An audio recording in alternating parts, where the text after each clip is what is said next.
할렐루야. 십자가를 통하여 우리에게 생명을 허락하신 주님의 은혜가 이 예배의 자리에 함께하는 여러분들의 삶 가운데 가득하게 되시기를 주의 이름으로 간절히 기원 드립니다. 4월의 첫 주를 우리 맞이하게 되었습니다. 사순절을 끝나고 우리 지난 주일 부활의 기쁨과 부활의 능력으로 함께 예배의 자리에 함께 했는데요. 그럼 어떻게 부활주일 지나고 오늘 이르기까지 부활의 기쁜 소식이 여러분들의 삶 가운데 가득했습니까? 네. 우리 지난주에 헤어지면서 승리합시다 라고 우리 인사했는데 부활의 능력으로 승리하는 한 주간이 되셨습니까? 사랑하는 여러분, 예수님께서 사망 권세를 이기시고 부활하셨습니다. 그리고 그 부활의 소식은요, 믿는 우리들에게는 능력이 됩니다. 소망이 됩니다. 그래서 우리는요, 부활의 능력과 소망으로 세상을 넉넉하게 이기는 그리스도인의 삶의 모습이 되어야 됩니다.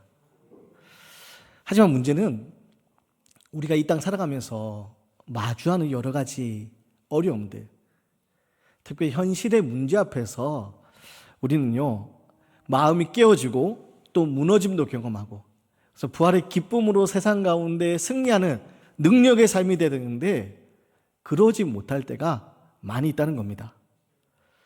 사단의 세력은 끊임없이 우리에게 속삭입니다. 넌 안 돼. 넌 틀렸어. 우리 삶에 있는 여러 가지 일들, 그것만으로도 안 그래도 힘들고 괴로운데 끊임없이 우리 마음속에 속삭이면서 넌 안 된다고, 넌 틀렸다고 우리에게 자꾸 패배감을 심겨주고 절망감을 심어줍니다. 그래서 우리는 우리 안에 부활의 기쁜 소식이 능력이 되어서 이 세상 속에서 살아가는 삶이 되어야 되는데 어느덧 자꾸 우리에게 패배감을 심어주고 우리에게 절망감을 심어주는 그 사단의 속삭임에 마음이 뺨기채, 때로는 마음이 무너지고 깨어져서 고통과 절망 가운데 그렇게 지내곤 하는 모습이 있습니다.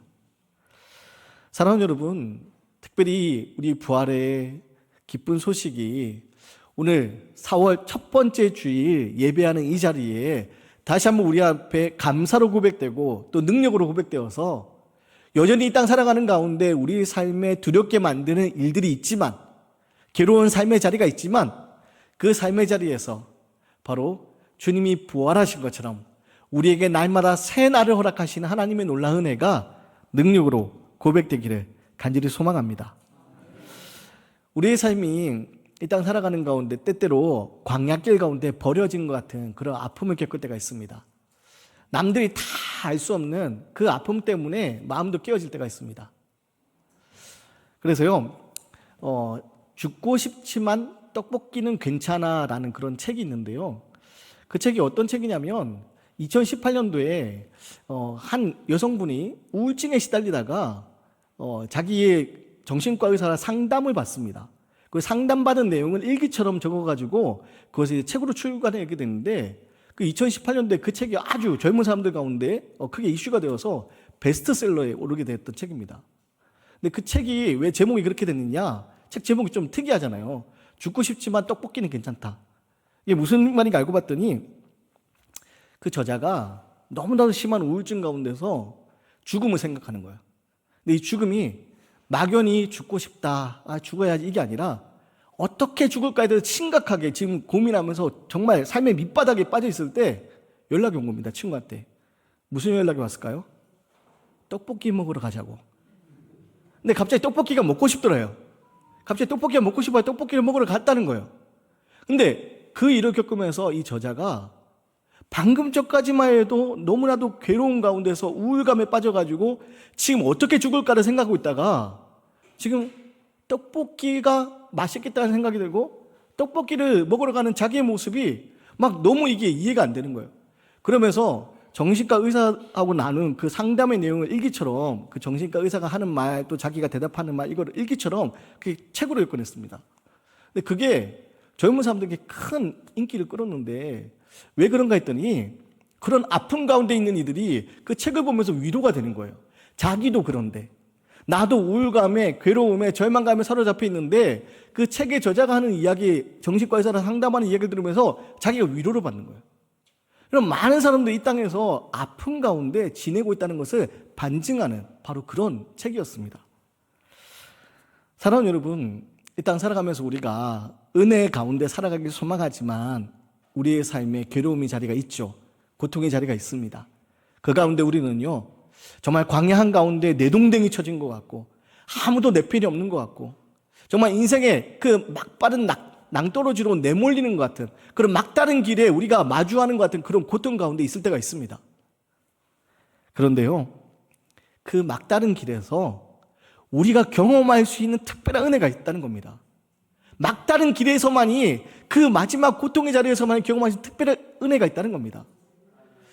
바라기는 오늘 요셉을 통하여서 오늘 막다른 길에서 고백할 수 있는 은혜가 무엇인지 우리가 함께 살펴보고 오늘 예배의 자리에 함께하는 모든 분들 가운데 하나님의 놀라운 은혜가 우리 삶의 새로운 소망과 능력이 되시기를 주님의 이름으로 간절히 기원드립니다. 오늘 말씀 보면요, 참 기구한 인생을 살아갔던 한 사람이 나옵니다. 누구죠? 요셉입니다. 여러분 너무나도 잘 알고 있는 요셉. 근데 요셉이 지금 삶이요, 그 인생의 낭떠러지로 막 내몰립니다. 낭떠러지로 막 내몰리면서 지금 마지막 정말 마지막 내몰에 막다른 길에 내몰려서 요셉이 어쩔 수 없는 고통 가운데 처하는 것처럼 보여집니다. 그런데 그 요셉이 그 막다른 길에서 내몰린 그 상황에서 어떻게 보면 죽음의 자리에서 요셉이 하나님의 은혜를 경험하게 되는 겁니다. 여러분 요셉에 대해서 잘 알고 계시겠지만 또 여기 처음 신앙생활을 하시는 분도 계시니까 제가 간단하게 다시 요셉의 삶에 대해서 말씀을 드리면요, 요셉은 야곱의 11번째 아들로 태어난 사람입니다. 야곱이 여러 부인을 뒀는데 그 중에서 야곱이 제일 사랑했던 부인은 누구냐? 라헬입니다. 그리고 자기가 제일 사랑했던 라헬에게서 낳은 아들이 이 요셉입니다. 그래서일까요? 이 아버지 야곱이요, 요셉을 편애합니다. 아버지 야곱이 다른 아들들 중에서 요셉만 특별하게 예뻐하고 요셉을 편애합니다. 그러다 보니 여러 형제들 가운데서 요셉만 아버지의 특별한 사랑을 받으니까 형제들이 요셉을 시기하게 되는 겁니다. 그런데 어떤 일이 일어나냐? 요셉이 하루는 꿈을 꿉니다. 근데 그 꿈이 무슨 꿈이냐? 밭에서 자기의 단이 일어나게 되고 형제들의 단 11단이 자기의 단을 중심으로 삥 둘러서서 자기에게 절을 하는 꿈을 꾼 겁니다. 그뿐만이 아닙니다. 또 지나서 다시 꿈을 꾸게 되는데 어떤 꿈을 꾸게 되느냐? 이번에는 해와 달과 11별이 자기에게 절을 하는 꿈을 꾸게 된 겁니다. 근데 참 요셉이 눈치가 없는 건지 그 꿈을 혼자 꿨으면 혼자만 알고 있으면 되지 그걸 형제들에게 이야기하는 거예요. 여러분 그거 안 그래도 요셉을 시기하는 형제들이 지금 이 이야기를 듣고 기분이 좋겠습니까? 지금 무슨 말입니까? 자기들이 요셉에게 절하게 되리라는 그런 꿈을 이야기하잖아요. 심지어 해와 달, 어머니의 아버지도 아버지 어머니도 요셉에게 절을 하고 자기들도 절을 하게 된다는 그런 꿈을 요셉이 얘기하니까 이 형제들이요 참지를 못하겠는 거예요. 그래서 어떤 계획을 세우냐? 요셉을 죽이기로 계획을 세웁니다. 집으로 멀리 떨어져서 양을 치고 있을 때 요셉이 왔을 때 구덩이를 파고 요셉을 거기에 빠뜨려 죽이고 짐승들에게 잡아먹혔다라고 부모님에게 그렇게 이야기하는 요셉을 죽이려는 그런 계획을 세우게 됩니다. 다행히 그 루벤이 그 형제들을 설득해서 야, 그래도 우리가 형제들인데 우리 손에 피를 묻히지는 말자라고 설득해서 요셉이 살아나게 되는데 살아나서 집으로 돌아가는 것이 아니라 어떻게 되냐? 마침 지나가는 미디안 상인에게 요셉이 노예로 팔려가게 됩니다. 그래서 요셉이요 그 어린 나이에 애굽이라는 나라에 노예로 팔려가서 노예의 삶을 사는 기구한 인생이 됩니다. 자 여러분 요셉은요 하루아침에 가족으로 떨어져서 애굽이라는 나라의 노예가 되는 비참한 인생이 됩니다. 이리고 요셉 입장에서는 형제들이 자기를 죽이려고 했던 그 끔찍한 일들을 마주했습니다. 그 충격도 너무 큰데 이번에는 자기가 가족들하고 멀리 떨어진 애굽에서 노예로 지내야 되는 겁니다. 아무것도 꿈꿀 수 없는 노예로 지내는 비참한 인생, 막다른 길로 내몰리는 인생, 그게 바로 오늘 요셉의 인생이었습니다. 그렇게 노예로 팔려가서 요셉이 일하게 된 곳이 어디냐? 마침 바로의 친위대장 보디발이라는 사람 집에 요셉이 일을 하게 됩니다. 다행히요 이 보디발이 요셉을 아주 좋게 봅니다. 이 보디발이 요셉을 아주 좋게 봐서 어떻게 하느냐? 요셉은 보디발의 은혜를 잊게 되고요. 보디발의 집에서 요셉이 보디발의 모든 재산을 다 관리하는 그런 가정 총무의 역할을 하게 됩니다. 그래서 보디발이요, 요셉에게 다 모든 것을 믿고 맡기면서 그 보디발의 가정의 재산을 이 요셉이 관리하게 되는 겁니다. 그런데요, 또다시 예상하지 못했던 시련이 요셉을 덮칩니다. 무슨 일이 벌어지느냐? 바로 보디발의 아내가 요셉을 유혹하기 시작하는 겁니다. 보디발의 아내가 요셉을 유혹하기 시작하니까 지금 노예였던 요셉이 그 보디발의 아내의 손길을 피하게 됩니다. 피하면서 자기의 그 순결함을 지키려고 하는데 하루는 어떤 일이 벌어지느냐?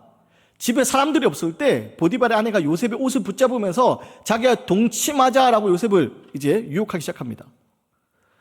요셉은 지금 그 보디발에게 은혜를 입었고 그 보디발의 집에서 재산을 관리하고 있었고 자기 노예인데 그 보디발의 아내 동침을 할 수 없으니까 어떻게 합니까? 옷을 자꾸 유혹을 하니까 옷을 던져놓고 도망을 치게 됩니다. 그리고 이 일로 인해서 요셉이 어려움을 겪게 되는데 요셉을 유혹했던 보디발의 아내가요, 그 남겨진 옷을 증거라고 내세우면서 뭐라고 하기 시작했냐? 요셉이 사람들이 없을 때 자신을 희롱하려 했다고, 자신을 겁탈하려 했다고, 그렇게 사람들에게 모함을 하기 시작합니다. 이에 이 소식을 들은 보디발이 화가 나서 어떻게 하냐? 요셉을 감옥에 가두게 됩니다. 그런데 어느 감옥에 갇히게 되느냐? 오늘 왕의 죄수를 가두는 감옥에 갇히게 됩니다.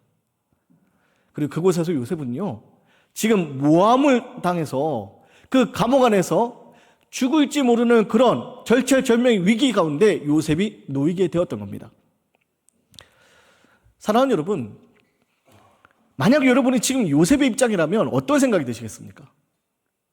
만약 지금 여러분이 요셉과 같은 상황에 놓이게 된다면 여러분들은 어떤 마음이 드시겠습니까?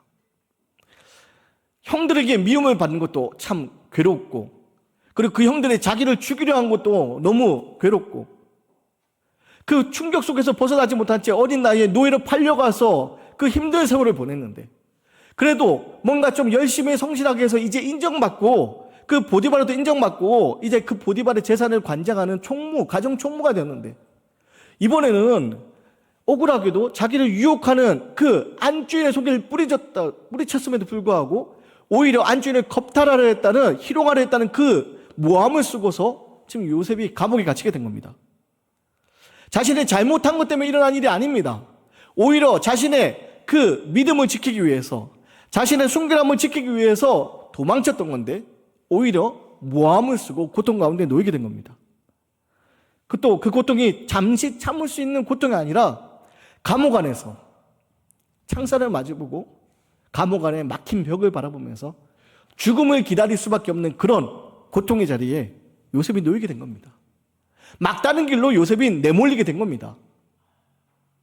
그런데요, 바로 그곳에서 요셉은 하나님의 은혜를 경험하기 시작합니다. 우리 21절 말씀인데요, 우리 21절 말씀을 함께 읽겠습니다. 시작. 여호와께서 요셉과 함께 하시고 그에게 인자를 더하사 간수장에게 은혜를 받게 하시매. 아멘. 여러분, 성경에 뭐라고 증언합니까? 지금 요셉은요, 우리 인간적인 기준으로 볼 때 우리들의 생각은요, 완전히 막다른 길로 내몰린 상황입니다. 도저히 요셉 어떻게 빠져나올 구멍이 없는 곳입니다. 그런데 하나님이 요셉과 함께 하시면서 인자를 더하셔서, 하나님이 요셉과 함께 하시면 인자를 더하셔서 간수장에게 은혜 받게 하십니다.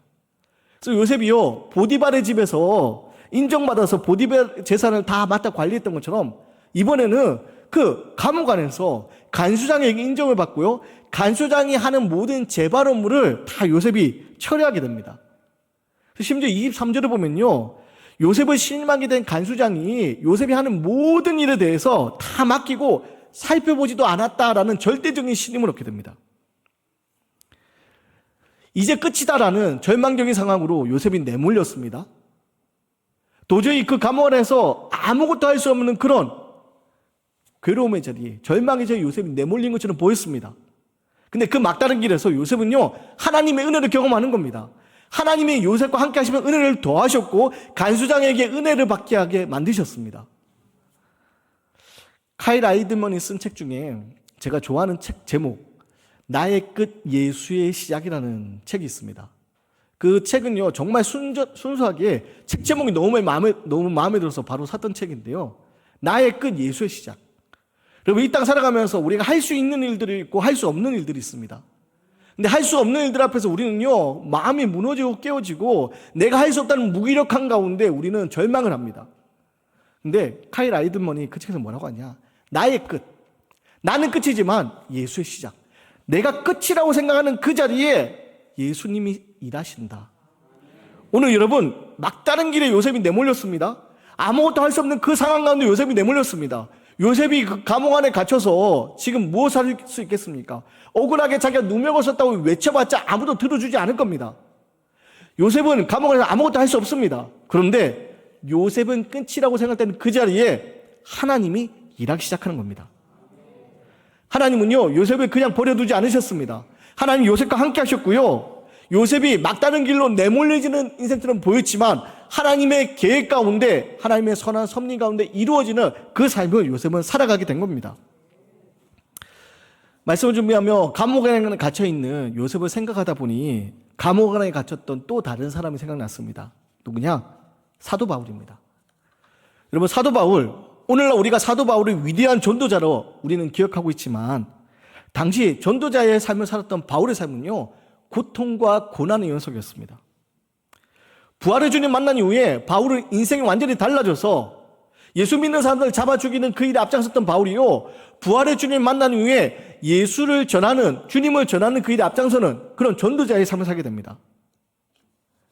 근데 바울은요 전도자의 삶을 살아갈 때 끊임없이 공격을 당합니다. 믿지 않는 사람들에게 공격을 당할 뿐만 아니라요 믿는 사람들에게도 공격을 당합니다.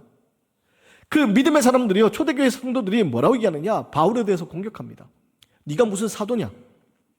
바울이 자신이 부활의 주님 만나서 사도로서의 그 사명을 받았다고 이야기하는데 그 초대교회 성도들은요 바울을 공격합니다. 네가 무슨 사도냐?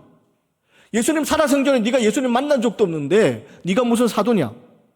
부활의 주님 만났다고 이야기하는데 우리가 그것을 본 적이 없는데 그걸 우리가 어떻게 믿느냐? 너 사도인지 우리가 믿을 수 없다. 심지어 바울이 예전에 예수 믿는 사람들을 잡아서 옥에 가두었던 그 일에 앞장섰던 것을 기억하면서 바울을 끊임없이 의심합니다. 그뿐입니까? 자기를 의심하는 사람들을 뒤로하고 바울이 이방인들에게 복음을 전하러 다니는데 복음을 전한다는 이유로 바울이 무슨 일을 겪느냐? 돌에 맞습니다. 채찍을 맞습니다. 감옥 안에 갇히게 됩니다. 여러분 바울도요 오늘 요셉이 감옥 안에 갇혔던 것처럼 바울도 감옥 안에 갇히게 됩니다.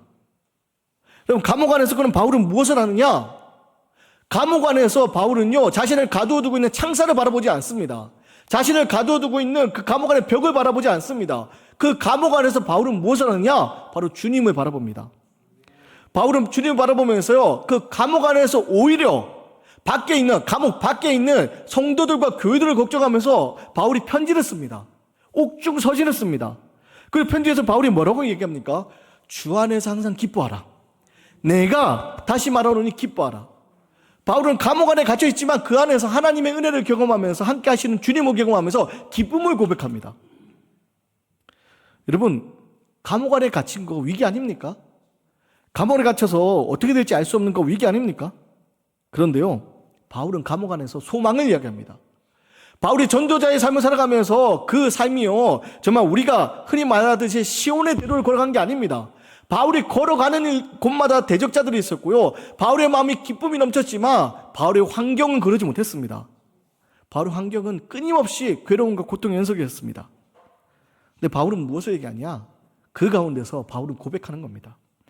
우리가 환난 중에도 즐거워하나니 환난은 인내는 연단은 소망을 이루는 줄 알미로라.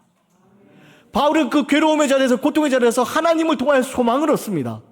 그러면서 그 고통의 자리가, 그 환난이 바로 자기에게 소망이 됨을 이야기합니다. 사방이 막힌 곳이고 아무것도 할 수 없는 그 감옥, 막다른 길로 내몰렸지만 바울은요 그곳에서 하나님의 은혜를 경험합니다. 사랑하는 여러분, 오늘 요셉도 마찬가지입니다. 감옥 안에 갇힌 인생, 막다른 길에 내몰린 인생처럼 보였지만 요셉은요 그 감옥 안에 하나님의 은혜를 경험했습니다. 간수장에게 인정받게 하셨고요, 심지어 하나님은요, 요셉이 간수장에게 인정받는 것 너머의 일도 계획하셨습니다. 우리 오늘 읽은 말씀 후에 어떤 일이 벌어집니까?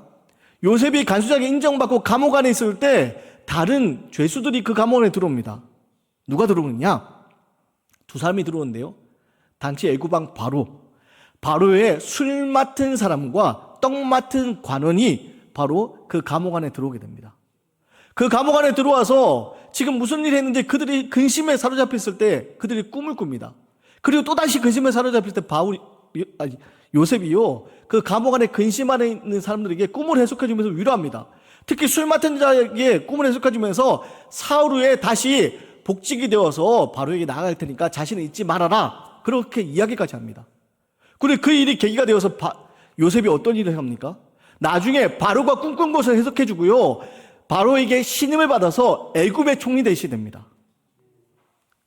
사랑하는 여러분, 하필 요셉이 팔려간 곳이 어디였습니까? 보디발의 집이었습니다. 하필 요셉이 갇혔던 곳이 어디였습니까? 왕의 제수를 담당하는 곳이었습니다. 노예로 팔려가고 억울하게 감옥에 갇히는 그 모든 순간, 그 모든 것이 우리 인간적인 눈으로 볼 때 막다른 길로 내몰리는 인생처럼 보였지만 하나님의 절대적인, 하나님의 선하신 계획 가운데서 모든 것이 이루어지는 일이었습니다. 그래서 요셉은요, 보디발에게 신임을 받고 보디발의 집에서 총무 역할을 감당했고요, 간수장에게 신임을 받고 감옥 안에서 간수장이 하는 재반 업무를 담당하게 되고요, 바로에게 신임을 받아서 애굽의 총리의 역할을 감당했던 겁니다. 그래서 요셉의 삶에 대해서 성경이 증언하기를, 오늘 23절 말씀인데요, 23절 말씀 우리 함께 읽겠습니다. 23절 말씀 함께 읽습니다. 시작. 간수장은 그의 손에 맡긴 것을 무엇인지 살펴보지 아니하였으니 이는 여호와께서 요셉과 함께 하심이라.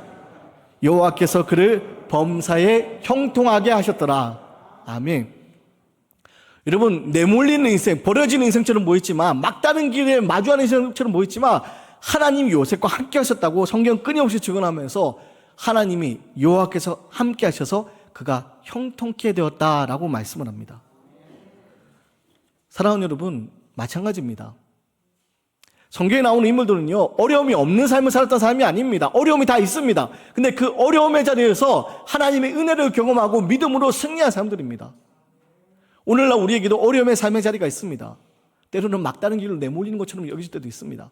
그런데요, 여러분, 그 막다른 길에서만이 우리가 경험할 수 있는 하나님의 손길이 있다는 겁니다. 여러분, 가나의 혼인잔치에 포도주가 떨어졌을 때 예수님의 놀라운 기적을 경험하는 겁니다. 포도주가 넘쳐났으면요, 그 자리에 예수님이 함께 하셨다 할지라도 그들은 기적을 경험하지 못합니다.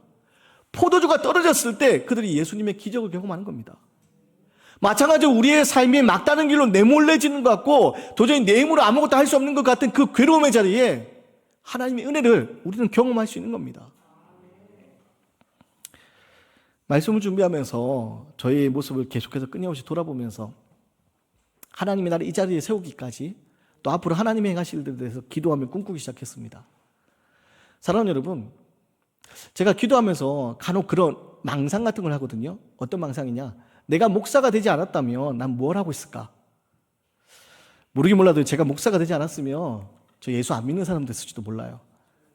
어려서부터 모태신앙으로 자랐지만 여러 가지 삶 가운데 어려운 일이 있고 괴로운 일들이 있고 그 고통의 자리에서 하나님을 경험했기 때문에 제가 이 목사로서 지낼 수 있는 거고요, 목사로 지내면서도 만약에 모든 것이 다 평안했으면 저는 아마 하나님 앞에 바로 서기 위해서 몸부림치고 하나님 나라를 꿈꾸는 그런 목사가 아니라 그냥 평안하게 만족하며 나를 위해 살아가는 그런 어리석은 인생이 됐을지도 모른다는 그런 생각을 하곤 합니다. 우리 삶에 어려운 삶의 자리가 있죠. 이번에도 연회를 가서요, 연회에 가서 여러 목사님과 이야기 나누고 또 여러 교회들의 모습을 볼 때 제가 다른 교회 가면 부러운 게 하나 있어요. 뭘 부럽냐? 일단 엘리베이터가 부럽고요. 오늘도 힘겹게 3층 계단을 오르시는 그 모습에 참 감동이 되고, 또 뭐가 부럽냐면 이번에 연회 갔더니 타가소를 운행하더라고요. 어린아이들 타가소를 운행하더라고요. 그런 게 너무 부러워요.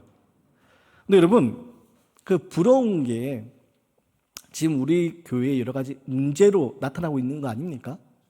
근데 그게요, 저한테 절망이 되지 않는 거예요. 왜냐? 바로 그렇기 때문에 우리는 기도할 수 있는 거예요. 만약에 여러분 이 자리에 다음 세대 넘쳐난다면 여러분들 우리가 다음 세대 위해 그렇게 애타게 기도하겠습니까? 다음 세대가 지금 우리가 너무나도 간절하게 다음 세대를 놓고 기도하잖아요. 교회 학교를 위해서 기도하잖아요. 어린아이의 웃음이 우리 교회 주의 예배의 자리에 가득하게 될 기도하잖아요. 여러분 바로 그 자리에서 우리가 하나님의 은혜를 꿈꿀 수 있는 겁니다. 소망을 꿈꿀 수 있는 겁니다. 그리고 분명한 건요, 내 힘으로 우리가 마주할 수 없는 일들이 있다 할지라도 하나님의 선하신 계획이 요셉의 삶에 함께 하시면서 형통케 하신 것처럼 저와 여러분의 삶 가운데 우리 교회에 하나님 분명히 함께 하실 겁니다. 요셉은요, 노예로 팔려갈 때 그리고 감옥에 갇혀서도 자기가 어떤 인생이 될지 몰랐을 겁니다. 요셉이 애굽에 나중에 난 애굽의 총리가 될 거야 생각하지 못했습니다. 다만 요셉은 한 가지 생각했습니다. 하나님 나와 함께 하신다. 나를 꿈꾸게 하신 하나님, 꿈 주신 하나님, 하나님 나와 함께 하신다. 그 믿음으로 그 막다른 길에서 하나님의 도우시는 은혜를 경험하는 겁니다. 바라기는 저와 여러분의 모습이 바로 인생의 막다른 길로 내몰린다 할지라도 바로 그곳에서 경험할 수 있는 고백하신 하나님의 은혜가 우리 삶의 능력이 되는 삶 되기 원합니다. 그래서 여러분 내 앞에 바다가 갈라지지 않다 할지라도 그 바다 위를 걷게 하신 하나님의 놀라운 능력이 저와 여러분의 삶 가운데 나타나서 이번 한 주 부활의 능력으로 막다른 길에 내몰린다 할지라도 함께 하신 하나님의 은혜를 날마다 고백하며 이런 승리하는 믿음의 한 주가 되시기를 주의 이름으로 간절히 기원 드리겠습니다.